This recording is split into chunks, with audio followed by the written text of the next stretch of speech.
के लाला गजमुख वाला हे देव गणराज। गौरी के लाला गजमुख वाला हे देव गणराज। आके पधारो मोरे घर माँ बना देव मोरो बिगड़े काज। आके पधारो मोरे घर माँ बना देव मोरो बिगड़े काज। जय गणपति महाराज कृपा करो गणराज। जय गणपति महाराज मंगल मूर्ति कामन पूर्ति सुन लो जी मोरे गुहार।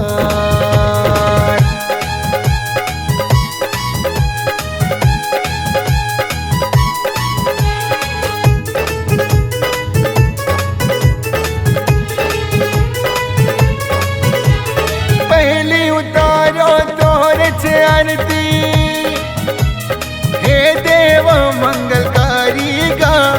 दया मया तेरा के रहिबे बप्पा मोर चिन्हारी गा। ओ पहली उतारो तोर आरती हे देव मंगलकारी गा। दया मया तेरा के रहिबे बप्पा मोर चिन्हारी गा। सुख के देवैया दुख के हरैया। सुख के देवैया दुख के हरैया बाहुला दे आशीर्वाद। आके पधारो मोरे घर माँ बना देव मोरो बिगड़े काज।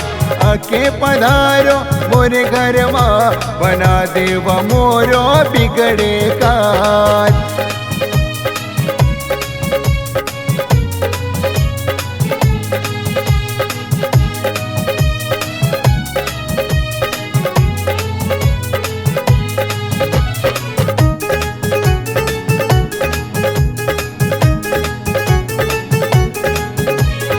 आखी आखी माँ झूले गजानंद तोर सुंदर रूप गढ़नागा।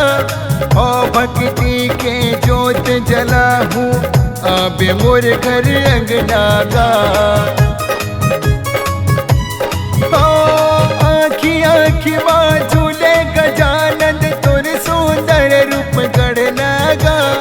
ओ भक्ति के जोत जलाहूँ आबे मोर घर अंगना गा।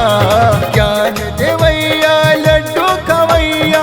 ज्ञान देवैया लड्डू खवैया तोला नवाबो मार। आके पधारो मोरे घर माँ बना देव मोरो बिगड़े काज। आके पधारो मोरे घर माँ बना देव मोरो बिगड़े काज। जय गणपति महाराज कृपा करो गणराज। जय गणपति महाराज मंगल मूर्ति कामन पूर्ति सुन लो जी मोरे गुहार। जय गणपति महाराज कृपा करो गणराज। जय गणपति महाराज कृपा करो